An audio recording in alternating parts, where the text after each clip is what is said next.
Nuclear fusion तो बहुत common है, जिससे इलेक्ट्रिसिटी भी आज के टाइम पे जनरेट करी जा रही है मेजॉरिटी ऑफ द कंट्रीज में। पर अगर न्यूक्लियर फ्यूजन की बात करें, जैसी एनर्जी आपको सन के अंदर मिलती है, वैसी ही उससे ज्यादा टेम्परेचर वाली एनर्जी साउथ कोरिया ने 48 सेकेंड्स में अपने के स्टार टोकामैक के अंदर जनरेट करी थी। टोकामैक क्या होता है? जैसे आपने डोनट देखा होगा, उसी की शेप का बनाया जाता है और वहां पे एनर्जी प्रोड्यूस करी जाती है न्यूक्लियर फ्यूजन के प्रिंसिपल पे। उनसे इंस्पायर होकर बहुत सारी कंट्रीज ने कोलैबोरेशन करी और अब ITER बनाया जा रहा है फ्रांस के अंदर, international thermo nuclear experimental reactor, जिसमें इंडिया ने भी पार्टिसिपेशन लिया हुआ है। यहाँ पे भी दुनिया का सबसे बड़ा टोकामैक बनाया जाएगा, जहां पे न्यूक्लियर फ्यूजन से एनर्जी को हार्नेस किया जाएगा। पर जो चाइना का जिंगोहू न्यूक्लियर पावर प्लांट है, वो कैसे फंक्शन करेगा, उसके लिए आपको प्रिंसिपल पता होना चाहिए। न्यूक्लियर फ्यूजन में क्या होता है, हाइड्रोजन की 3 फॉर्म्स होती है, प्रोटियम, ड्यूटेरियम एंड ट्रिटियम। एक में जो प्रोटॉन का नंबर है वो 1 है, और प्रोटॉन का नंबर हमेशा फिक्स रहता है, इसी वजह से वो एटॉमिक नंबर डेजिग्नेट करता है। तो प्रोटॉन तो सभी जगह पे 1 1 आ जाएगा, तो एटॉमिक नंबर हाइड्रोजन का 1 1 ही रहेगा। देन आते हैं न्यूट्रॉन। तो प्रोटियम के केस में न्यूट्रॉन कोई नहीं होता, तो इसी वजह से मास नंबर 1 ही आ जाता है, क्योंकि मास नंबर होता है प्रोटॉन और न्यूट्रॉन का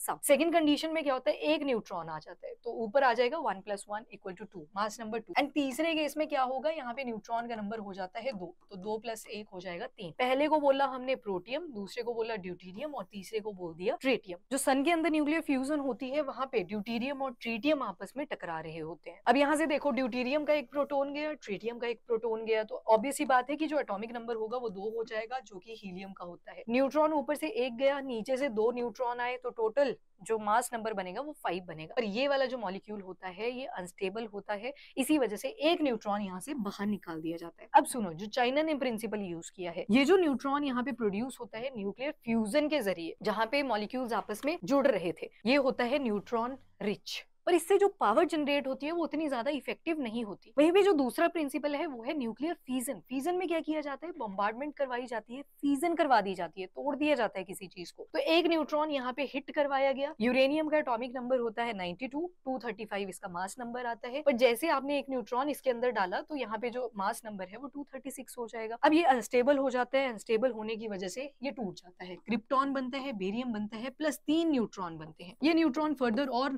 यूरेनियम के साथ टकराएंगे, न्यूट्रॉन न्यूट्रॉन न्यूट्रॉन, इस तरह से 3 3 न्यूट्रॉन आगे बनते चलते हैं, और इसी को बोलते हैं चेन रिएक्शन। अब जो यहाँ पे न्यूट्रॉन की क्वालिटी बन के आती है वो उतनी अच्छी नहीं होती, इससे रेडियो एक्टिव वेस्ट भी बहुत ज्यादा जनरेट होता है। तो चाइना क्या करेगा, न्यूक्लियर फ्यूजन का यूज करेगा न्यूट्रॉन अटेन करने के लिए, मतलब अच्छी क्वालिटी का न्यूट्रॉन अटेन करने के लिए। पर वहीं पे जो फ्यूजन होगी, यहाँ पे फ्यूल यूज किया जाएगा, यूरेनियम हो गया, थोरियम हो गया, उसको यूज किया जाएगा। पर ये जो न्यूट्रॉन यहाँ पे यूज होगा, ये कहाँ से आया, न्यूक्लियर फ्यूजन से। 100 मेगावाट तक की एनर्जी से जनरेट करी जाएगी, और जो क्यू फैक्टर यहाँ पे अटेन करा जाएगा